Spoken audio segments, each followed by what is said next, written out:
பஞ்சபூத நவகிரகம். வாழ்க வளமுடன், வாழ்க வளமுடன். நாம் அமர்ந்துள்ள இடத்தைச் சுற்றிலும் நல்ல தெய்வீக ஆற்றலே நிரம்பின. நாம் அமர்ந்துள்ள இடத்தைச் சுற்றிலும் நல்ல தெய்வீக ஆற்றலே நிரம்பின. நாம் அமர்ந்துள்ள இடத்தைச் சுற்றிலும் நல்ல தெய்வீக ஆற்றலே நிரம்பின.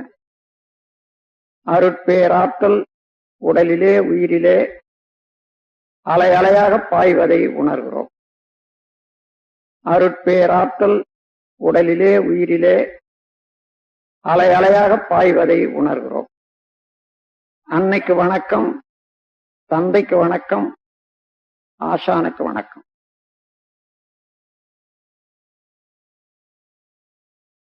தவம் தொடங்குகிறோம். பஞ்சபூத நவகிரக தவம். பஞ்சபூதங்கள்ல பிருத்திவி, அப்பு, தேய், வாயு, ஆகாசம் என்று சொல்வார்கள். நிலம், நீர், நெருப்பு, காற்று, விண். இவற்றில ஐந்தாவது தத்துவமாகிய மண், நிலம், அதையே நாம் இப்பொழுது தவத்துக்கு எடுத்துக்கொள்றோம். நிலத்துக்கு அறிகுறியாக இந்த உலக உருண்டையே நாம் நினைவுபடுத்திக் கொள்வோம். இந்த உலக உருண்டை மிகப்பெரியது, 25,000 மைல் சுற்றளவு உடையது. மண்ணு, லோகங்கள், ரசாயனங்கள் இவற்றால் ஆனது. தன்னைத்தானே விரைவாக 1000 மைல் வேகத்துல மணிக்கு தன்னைத்தானே சுற்றி கொண்டிருப்பது. சூரியனை ஒரு நாள் ஒன்றுக்கு 16 லட்சம் மைல் சுற்றி வரக்கூடியது. இத்தகைய வியத்தகு கோள் இந்த நிலம், உலகம். அதனுடைய மேன்மையை மனவிரிவு கொண்டு மதித்து போற்றுவோம். அதனோடு ஒன்றி கலந்து உயிர் தொடர்பு பெறுவோம். இந்த பிரபஞ்ச பரிணாமத்துல இந்த நில உலகின் உற்பத்தி ரகசியத்தை உணர்ந்து கொள்வோம். இந்த நில உலகம் என்ற மண்ணாலும் மண்ணிலிருந்தும் இரவும் பகலும் எல்லா இடங்களிலும் எல்லா தொழில்களிலும் காப்பு பெறுவோம். மண்ணை பயனுள்ள முறையிலே வாழ்க்கையில பயன்படுத்திக் கொள்ளத்தக்க விஞ்ஞானத்தை வளர்த்துக் கொள்வோம். மண் என்ற நிலம் மீது, நில உருண்டை மீது மனம் செலுத்தி தவம் இயற்றுவோம்.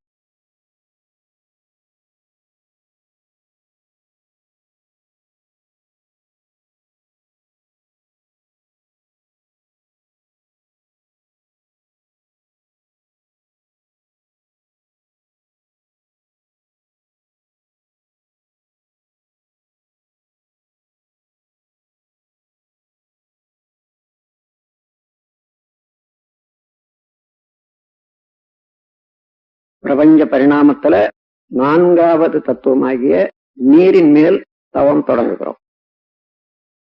உலக உருண்டையின் மீது 100க்கு 28 பகுதி நிலம். அந்த நிலத்திலே பெரும் பகுதி நீரால் சூழப்பட்டிருக்கிறது. நீரின் இருப்பை மேகங்கள்ல, தாவரங்கள்ல, உயிரினங்கள்ல நாம் உணர முடிகிறது. நீர் அவ்வளவு உயிர் வாழ்க்கைக்கு அவசியம் என்று தெரிந்து கொள்வோம்.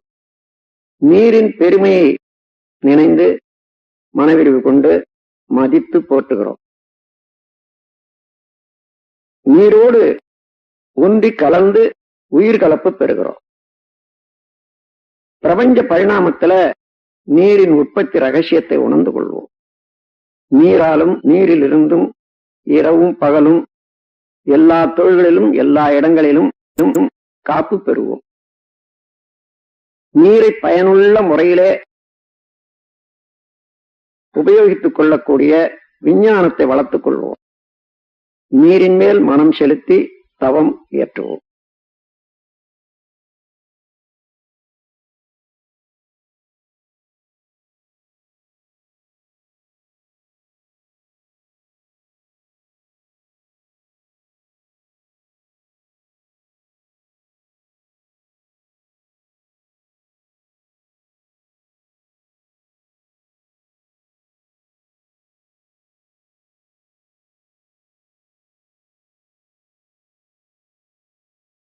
மூன்றாவது தத்துவமாகிய நெருப்பின் மீது தவம் தொடங்குகிறோம்.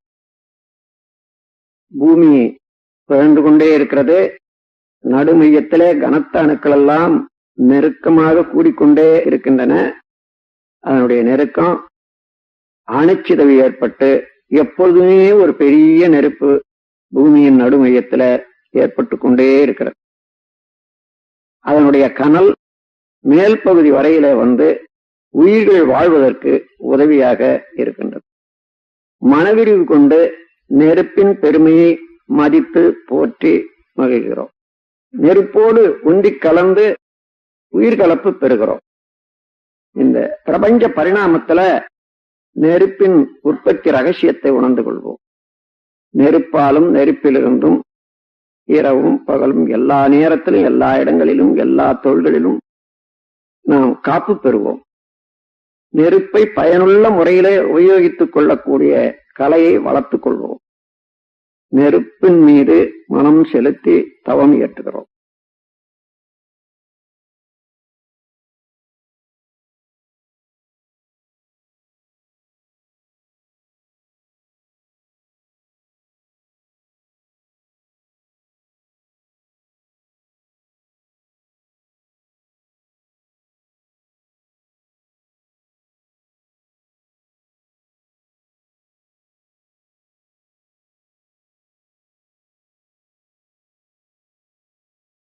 இரண்டாவது தத்துவமாகிய காற்றின் மீது தவம் தொடங்குகிறோம்.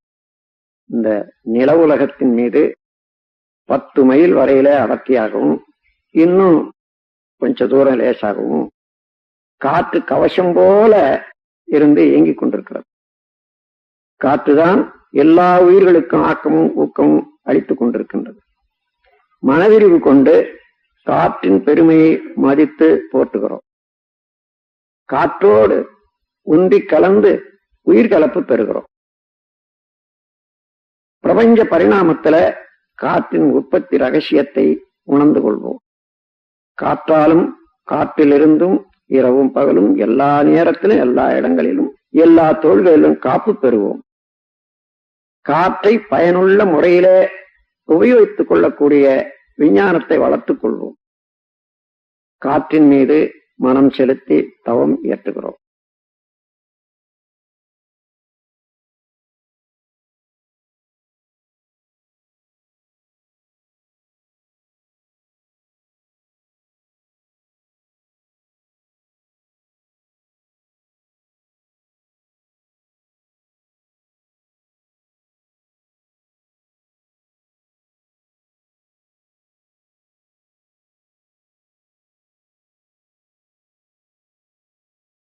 முதல் தத்துவமாகிய விண்ணின் மீது தவம் தொடங்குகிறோம். இந்த பிரபஞ்ச தோற்றங்களுக்கெல்லாம் காரணமான நுண்ணிய இயக்க மூலக்கூறாகிய இந்த விண், அந்த உயிராற்றல் நமது உடலிலே உயிராற்றலாக இருப்பதே பிரபஞ்சம் முழுவதிலும் ஆற்றல் களமாக நிறைந்திருக்கிறது. அந்த விண்ணின் சேர்க்கைதான் மற்ற 4 பூதங்களும். விண்ணின் பெருமையை உணர்ந்து மதித்து போற்றுகிறோம். விண்ணோடு ஒன்றி கலந்து உயிர்கலப்பு பெறுகிறோம். பிரபஞ்ச பரிணாமத்துல விண்ணின் உற்பத்தி ரகசியத்தை உணர்ந்து கொள்வோம். விண்ணென்ற ஆகாச ஆற்றலாலும் அதிலிருந்தும் இரவும் பகலும் எல்லா நேரத்திலும் எல்லா இடங்களிலும் காப்பு பெறுவோம். விண்ணை பயனுள்ள முறையிலே உபயோகித்துக் கொள்ளக்கூடிய ஆற்றலை வளர்த்துக் கொள்வோம். விண்ணின் மீது மனம் செலுத்தி தவம் இயற்றுகிறோம். பிரபஞ்சம் முழுவதிலும் இருக்கக்கூடிய விண்கலத்தை, சக்தி களத்தை நோக்கி இந்த தவம் இயற்ற வேண்டும்.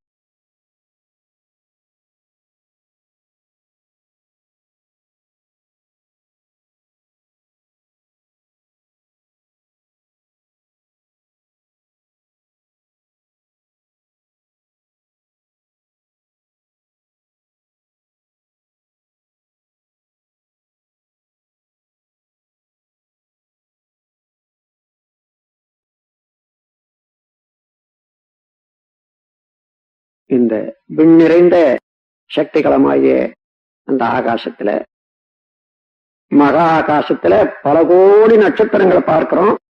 ஒவ்வொரு நட்சத்திரமும் ஒரு சூரியனே. அவற்றிலே ஒரு சூரியன் தான் இப்பொழுது நம் உலகம் சுற்றி கொண்டிருக்கக்கூடிய சூரியன். அதை சேர்ந்த கிரகங்கள் எல்லாம் சூரிய குடும்பம் என்று சொல்லுகிறோம். சூரிய குடும்பத்தை சேர்ந்த எல்லா கோள்களும் நமது உடலுக்கும் மனதுக்கும் நேரடியாக நெருங்கிய தொடர்புடையவை. இப்பொழுது இந்த 9 கோள்கள் மீது மனம் செலுத்தி தவம் இயற்றுகிறோம். முதல்ல சூரியனை நமது தவத்துக்காக நினைத்துக் கொள்கிறோம்.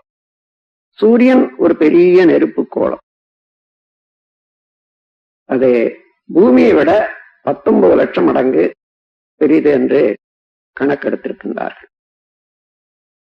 ஆரஞ்சு நிறமான கதிர்களை வீசிக்கொண்டு 25 நாட்களுக்கு ஒரு சுற்றும் தன்னைத்தானே முடித்துக் கொண்டு இயங்குவது சூரியன்.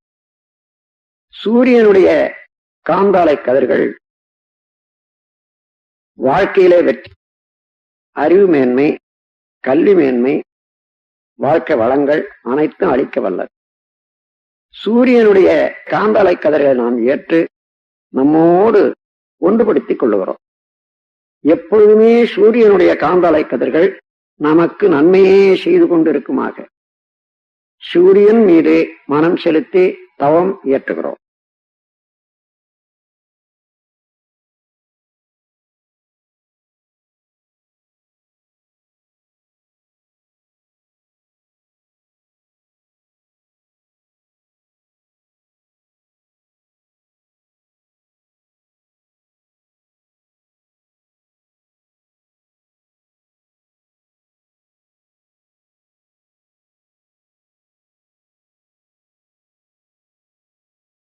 இப்பொழுது புதன் என்ற கோள் மீது தவம் தொடங்குகிறோம்.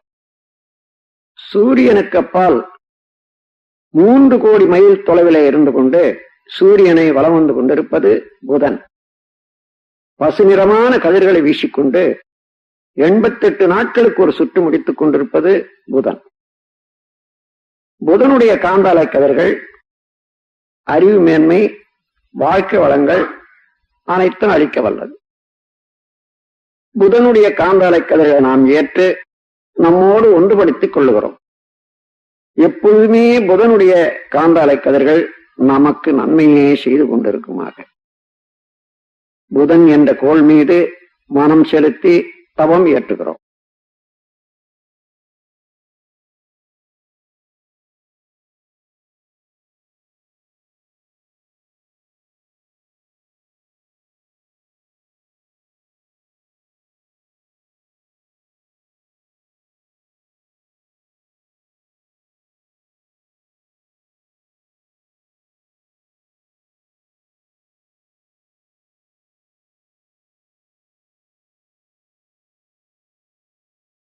இப்பொழுது சுக்கிரன் என்ற கோள் மீது தவம் தொடங்குகிறோம். சூரியனை சுற்றி 2வது வட்ட பாதையில சுக்கிரன் 6 கோடி மைலுக்கு அப்பால் வலம் வந்து கொண்டிருப்பது.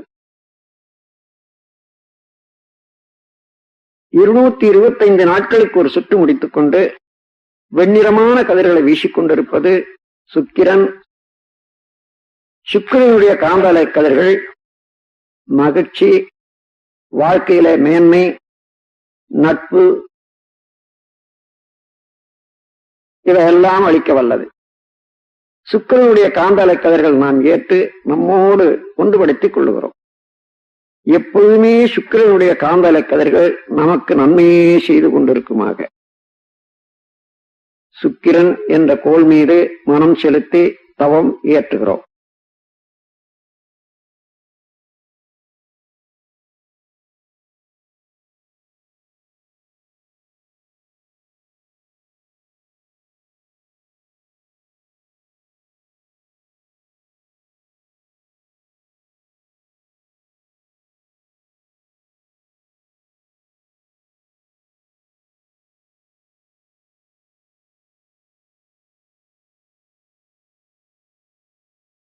பொழுது சந்திரன் என்ற கோள் மீது தவம் தொடங்குகிறோம். சூரியனில் இருந்து 3வது வட்ட பாதையில சுழன்று கொண்டிருப்பது, வலம் வந்து கொண்டிருப்பது நில உலகம். 9 கோடி மைலுக்கு அப்பால் அந்த நில உலகத்தை வலம் வந்து கொண்டிருப்பது சந்திரன் 2,30,030 மைலுக்கு அப்பால். 29 நாட்களுக்கு ஒரு சுற்று முடித்துக் கொண்டு வெண்ணிறமான கதிர்களை வீசிக்கொண்டிருப்பது சந்திரன். சந்திரனுடைய காந்தாலை கதிர்கள் நமது இரத்த ஓட்டத்திலே சீர்மை அமைப்பது, அறிவிலே மேன்மை தருவது, வாழ்க்கையில் வளம் தருவது.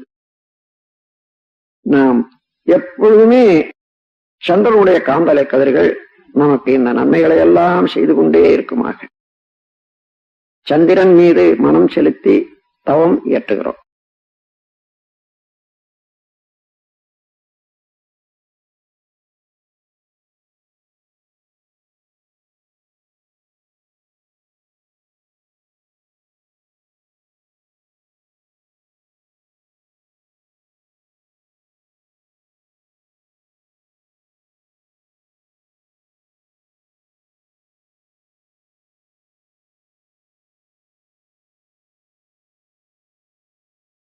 பொழுது செவ்வாய் என்ற ஆற்றல் மிக்க கோள் மீது தவம் தொடங்குகிறோம். இது 4வது வட்ட பாதையில சூரியனை சுற்றி கொண்டிருப்பது 14 கோடி மைலுக்கு அப்பால் இருந்து கொண்டு 18 மாதங்களுக்கு ஒரு சுற்று முடித்துக் கொண்டு செந்நிறமான கதிர்களை வீசிக்கொண்டிருப்பது செவ்வாய். செவ்வாயினுடைய காந்தாலை கதிர்கள் அச்சமின்மை, விஞ்ஞான அறிவு, மெய்யறிவு, வாழ்க்கை வளங்கள் அனைத்தும் அளிக்க வல்லது. செவ்வாயினுடைய காந்தலை கதிர்களை நாம் ஏற்று நம்மோடு ஒன்றுபடுத்திக் கொள்ளுகிறோம். எப்பொழுதுமே செவ்வாயினுடைய காந்தலை கதிர்கள் நமக்கு நலமே செய்து கொண்டிருக்குமாக செவ்வாய் என்ற கோள் மீது மனம் செலுத்தி தவம் இயற்றுகிறோம்.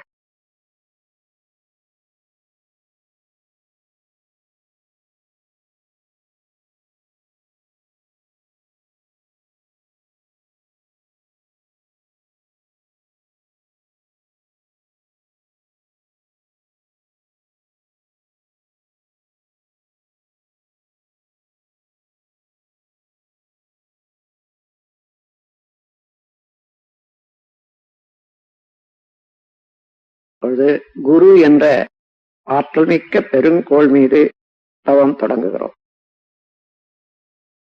சூரியனில் இருந்து 48 கோடி மைலுக்கு அப்பால் வலம் வந்து கொண்டிருப்பது குரு. பொன்னிறமான கதிர்களை வீசிக்கொண்டு 12 ஆண்டுகளுக்கு ஒரு சுற்று முடித்துக் கொண்டிருப்பது குரு. குருவினுடைய காந்தலை கதிர்கள் மெய்யுணர்வு, வாழ்க்கை வளங்கள் அனைத்தும் அளிக்க வல்லது. குருவினுடைய காந்தாலை கதிர்களை நாம் ஏற்று நம்மோடு ஒன்றுபடுத்திக் கொள்ளுகிறோம். எப்பொழுதும் குருவினுடைய காந்தாலை கதிர்கள் நமக்கு நன்மையே செய்து கொண்டிருக்குமாக குரு என்ற கோள் மீது மனம் செலுத்தி தவம் இயற்றுகிறோம்.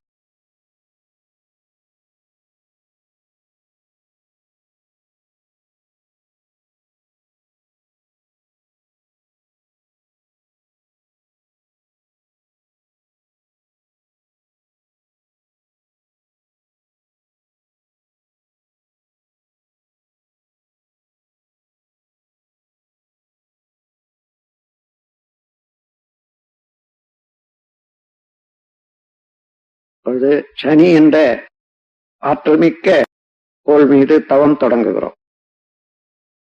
சூரியனிலிருந்து 6வது வட்டப்பாதையில 88 கோடி மைலுக்கு அப்பால் பலம் வந்து கொண்டிருப்பது சனி. சனியினுடைய காந்தலை கதிர்கள் சாம்பல் நிறமானவர். 30 ஆண்டுகளுக்கு ஒரு சுற்று முடித்துக் கொண்டு சாம்பல் நிறமான கதிர்களை வீசிக்கொண்டிருப்பது சனி. சனியினுடைய காந்தலை கதிர்கள் ஆயுள் நீளம், பொருள் வளம், மனவளம் அனைத்தையும் அளிக்க வல்லது. சனியினுடைய காந்தலை கதிர்கள் நாம் ஏற்று நம்மோடு ஒன்றுபடுத்திக் கொள்ளுகிறோம். எப்பொழுதுமே சனியினுடைய காந்தலை கதிர்கள் நமக்கு நன்மையே செய்து கொண்டிருக்குமாக சனி என்ற கோள் மீது மனம் செலுத்தி தவம் ஏற்றுகிறோம்.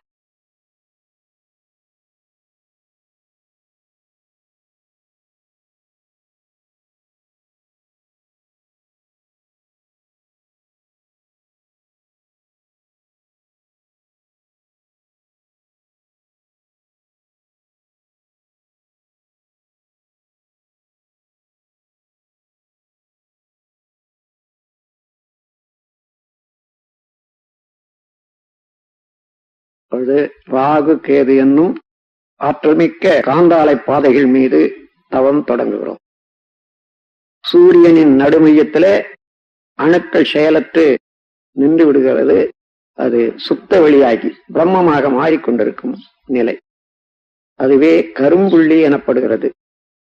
அது மேலும் மிக மிக அங்கே நிற்க முடியாமல் பிரபஞ்சம் முழுவதும் ஒரு போன்று ஆரம்பித்து பிரபஞ்சமெல்லாம் கடந்து சுத்த வெளியோட கலந்து கொண்டிருக்கிறார். சூரியனின் இருபுறமும் இவ்வாறு எப்பொழுதும் இயங்கிக் கொண்டே இருக்கக்கூடிய பிளாக் ஹோல், கருநிறமான காந்தாலை பாதைகள், ஒரு புறம் கேது என்றும் ஒரு புறம் ராகு என்று சொல்லுகிறோம். ராகு கேது இரண்டுமே கருநிறமான அலைகளை வீசிக்கொண்டு இருப்பவை. ராகு கேது காந்தாலைகள் மெய்விளக்கம், வாழ்க்கை வளங்கள், உடல் நலம் அனைத்தும் அளிக்க வல்லவை. ராகு கேது காந்தாலைகளில் இருந்து நாம் ஆற்றலை பெற்று ஒன்றுபடுத்திக் கொள்ளுகிறோம். எப்பொழுதுமே ராகு கேது ஆற்றல்கள் நமக்கு நன்மையே செய்து கொண்டிருக்குமாக ராகு கேது என்னும் காந்தாலை பாதைகள் மீது மனம் செலுத்தி தவம் இயற்றுகிறோம்.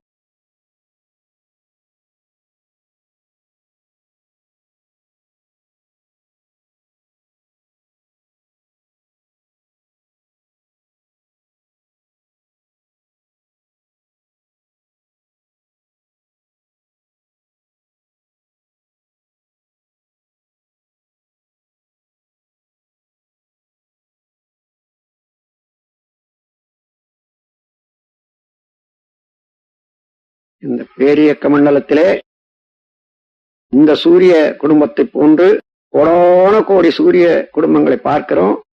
அவர்களெல்லாம் நட்சத்திரம் என்று வழங்குகிறோம். அப்படி எல்லா நட்சத்திர கூட்டங்களையும் 12 வீடுகளாக பிரித்து இருக்கின்றார்கள். மேஷம், ரிஷபம், மிதுனம், கடகம், சிம்மம், கன்னி, துலாம், விருச்சிகம், தனுசு, மகரம், கும்பம், மீனம் என்று எல்லா நட்சத்திர தொகுதிகளில் இருந்தும் நமக்கு எப்பொழுதுமே ஆற்றல்கள் வந்து கொண்டே இருக்கின்றன. எல்லா வீட்டினுடைய எல்லா தொகுதியினுடைய ஆற்றல்களும் நமக்கு நலமே செய்து கொண்டிருக்குமாக இந்த 12 வீடுகளாக உள்ள இந்த பிரபஞ்சத்தை தாண்டி அப்பால் செல்லுகிறோம். சுத்த வெளி மெய்ப்பொருள் அதே விளங்கிக் கொண்டிருப்பதை உணர்கிறோம். நமக்குள்ளாக அந்த மெய்ப்பொருள் என்ற சுத்த வெளியில கெட்டிப்பொருளாக உடல், இரத்த ஓட்டம், வெப்பம், காற்று, உயிர், இந்த 5 பௌதீக பிரிவுகளையும் உணர்ந்து கொள்ளுகிறோம். எல்லாவற்றையும் அறிவு ஆண்டு கொண்டிருப்பதை உணர். இதையே போன்று ஒவ்வொரு மனிதரிடத்தும் ஒவ்வொரு உயிர்களிடத்தும் அமைந்திருப்பதை உணர்கிறோம். அந்த உயிர்கள் துன்பம் இல்லாத முறையில வாழும் அளவுக்கு நம்முடைய செயல்களை ஒழுங்குபடுத்திக் கொள்ளவும், துன்பம் படும் உயிர்களுக்கு இயன்ற வரையிலே உதவும் நாம் கருணையோடு செயல்புரிய வாழ முனைவோம். இந்த பேரறிவில, இந்த விரிவான மனநிலையில எப்பொழுதும் மறவாது இருந்து கொண்டு நம் வாழ்வை நடத்தி வருவோம். அருட்பேராற்றல் கருணையினால் உடல் நலம், நீளாயும், நிறை செல்வம், உயர் புகழ், மெய்ஞானம் ஓங்கி வாழ்வோம். அருட்பேராற்றல் கருணையினால் உடல் நலம், நீளாயும், நிறை செல்வம், உயர் புகழ், மெய்ஞானம் ஓங்கி வாழ்வோம். அருட்பேராற்றல் கருணையினால் உடல் நலம், நீளாயும், நிறை செல்வம், உயர் புகழ், மெஞ்ஞானம் ஓங்கி வாழ்வோம்.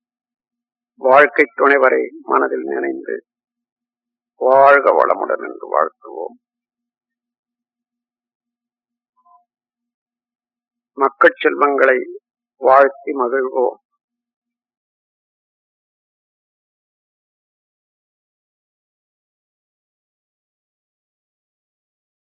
உடன் பிறந்தோரை ஒருவராக வாழ்த்திக் கொள்வோம்.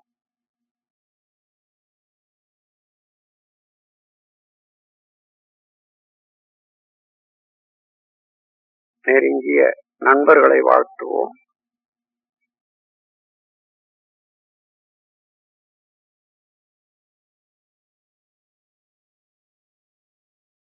தொழில்துறையிலே, கடமையிலே தொடர்புடையவர்களை எல்லாம் வாழ்த்துவோம்.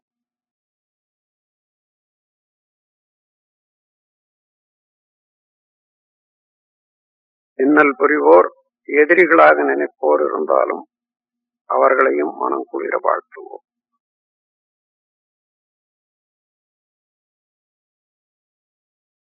வாழ்க வையகம், வாழ்க வையகம், வாழ்க வளமுடன்.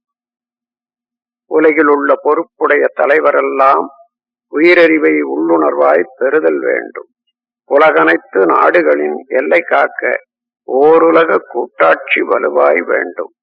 உலகில் போர், பகை, அச்சமின்றி மக்கள் உழைத்துண்டு வளங்காத்து வாழ வேண்டும். உலகெங்கும் மனித குலம் அமைதி என்னும் ஒரு வற்றாத நன்னிதி பெற்றிய வேண்டும். வாழ்க வையகம், வாழ்க வையகம், வாழ்க வளமுடன். ஏரி, குளங்கிணறு, ஆறு எல்லாம் நிரம்பி வழிய மாறி அளவாய் பொழிக, மக்கள் வளமாய் வாழ்க. ஏரி, குளங்கிணறு, ஆறு எல்லாம் நிரம்பி வழிய மாறி அளவாய் பொழிக, மக்கள் வளமாய் வாழ்க. ஏரி, குளங்கிணறு, ஆறு எல்லாம் நிரம்பி வழிய மாறி அளவாய் பொழிக, மக்கள் வளமாய் வாழ்க. வாழ்க வையகம், வாழ்க வையகம், வாழ்க வளமுடன். ஓம் சாந்தி சாந்தி சாந்தி.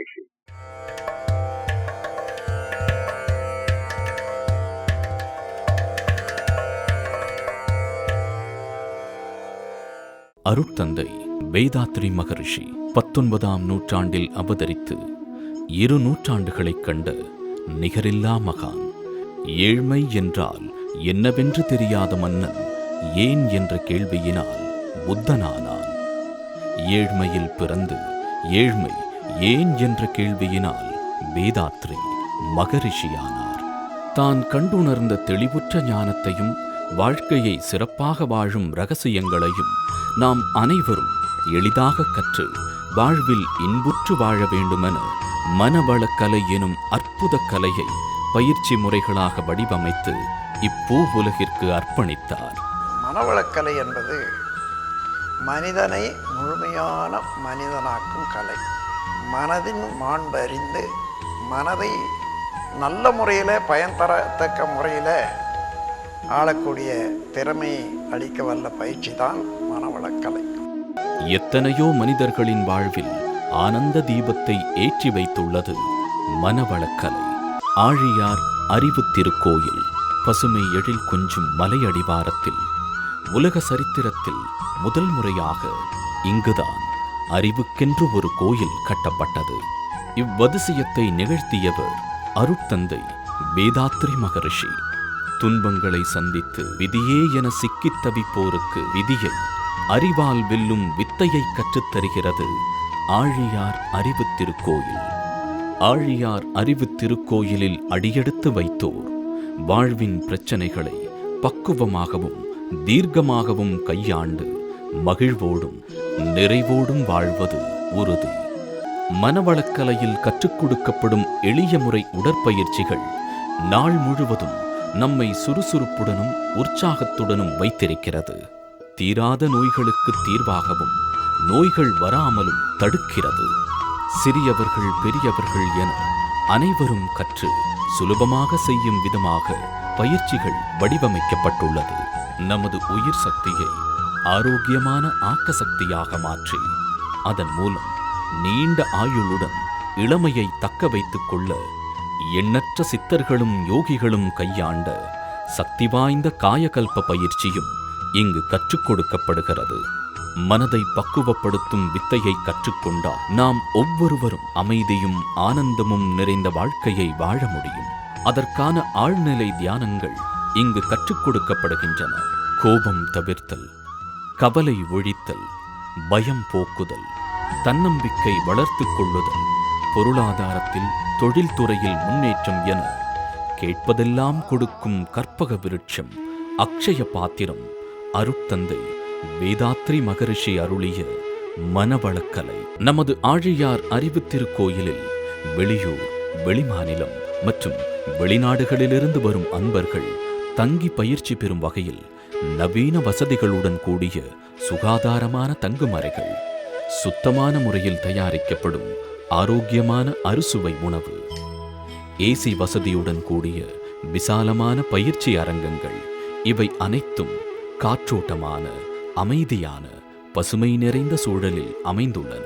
மனவளக்கலை பயிற்சியுடன் மலைப்பகுதிகளுக்கு ட்ரெக்கிங், போட்டிங், அருவிக்குளியல், பேட்டரி காரில் அறிவு திருக்கோயில் வளாகத்தை உலா வருதல், பண்பாட்டை திரும்பி பார்க்க வைக்கும் மாட்டுவண்டி பயணம் என வாழ்க்கையின் பரபரப்பான சூழலில் இருந்து விடுபட்டு தன்னை பற்றி கவனம் செலுத்த பொன்னான வாய்ப்பை ஏற்படுத்தி தருகிறது.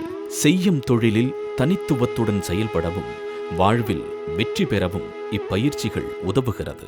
மேலும் அகத்தாய்வு பயிற்சிகள், பிரம்மஞான பயிற்சி, யோகா ஆசிரியர் பயிற்சி, அருட்தந்தை வேதாத்ரி மகரிஷியின் அன்பும் கருணையும் எப்போதும் ஆழியார் அறிவு திருக்கோயில் மூலமாகவும் உலக சமுதாய சேவா சங்கத்தின் மூலமாகவும் உலக மக்கள் அனைவருக்கும் சென்று சேர வேண்டும் என்ற நோக்கத்தில் அவருக்கு பின் உலக சமுதாய சேவா சங்கத்தின் பொறுப்பிற்கு தலைமையேற்று தன்னலமற்ற சேவையை குருவிற்கு தரும் தட்சணையாக செய்து வருகிறார் பத்மஸ்ரீ SKM மயிலானந்தன் அவர்கள்.